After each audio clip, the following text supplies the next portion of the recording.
Good morning, the younger generations of Taiwan. Have any one of you here ever thought about the younger or future homes of the younger or future generations here in Taiwan? It is typical for Taiwanese people to possess their own dwelling places. And because most Taiwanese people regarded possessing a domicile as an outset to start their own family and settle down.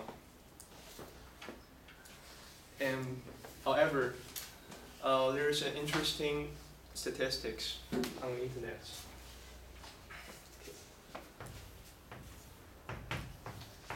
This is Taiwan, and Taiwanese people have to save for 13 years without spending their own salaries, which is to use their salary without eating or drinking for 13 years, so they can have enough money to purchase a house.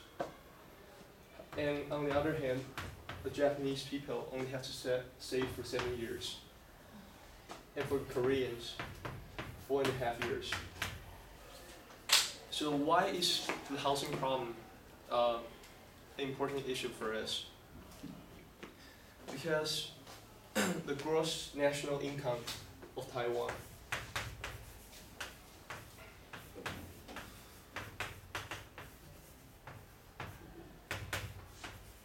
which is considered to be the salaries most of the Taiwanese office workers make, maybe monthly or yearly, is far lower than the gross national income of Japan and Korea. And that means Taiwanese people are making less money than Japan and Korea. But the Taiwanese people are spending more extra money on housing. And according to the Commonwealth magazine, the house price and the house rent in Taiwan is the highest in Asia. So this issue is really becoming an impending problem. And facing the impending problem, the government have had two actions. One is to make the transparency of the house price, which is making a request to the profiteers and the real estate agencies to show details of their housing dealings. And another act of the government is they promoted an act called the Youth Preferential Mortgage, which is to have emoluments limited only to the use of housing. And the benefits of youth preferential mortgage is that there's low lending rates, which means that the young generations or the future generations wouldn't have to worry about the heavy loan interests when they purchase their housing. Although the government set out with a good intention, many see the problem with a different view. The two acts, one is to the transparency of the house market, and the other one is to use preferential mortgage, can hardly be a permanent cure. Some have debated that the government should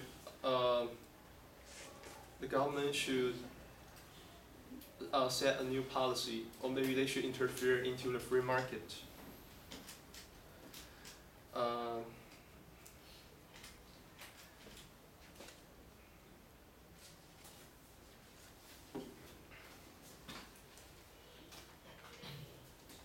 Okay. However, if a government adapts the youth preferential mortgage, which is to give out low lending rates and low loans, we might have the problem like the U.S. because the U.S.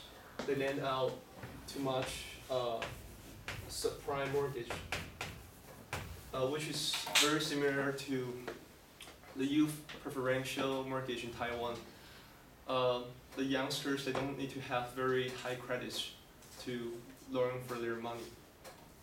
So if by adapting these methods, they will cause more deficits for our government, and it will cause more loss for government as well. And I see the problem with a different view. I think in order to cool down the smoking house price in Taiwan, we should improve our public transportation. Because many might ask the question, why the public transportation? Because most of the expensive house price are in the big metropolitans in Taiwan. For example, in Taipei, Taichung, or Kaohsiung. And these cities, they have better public transportations. So if the government spend more money on the public transportation, and not only they can eliminate this problem, but a good public transportation can work well and bring convenience to the civilians in the long run. And interfering into a market or legislating a strict law on the profiteers or the real estate agencies won't be a very good solution to a problem, because in a democratic nation like Taiwan,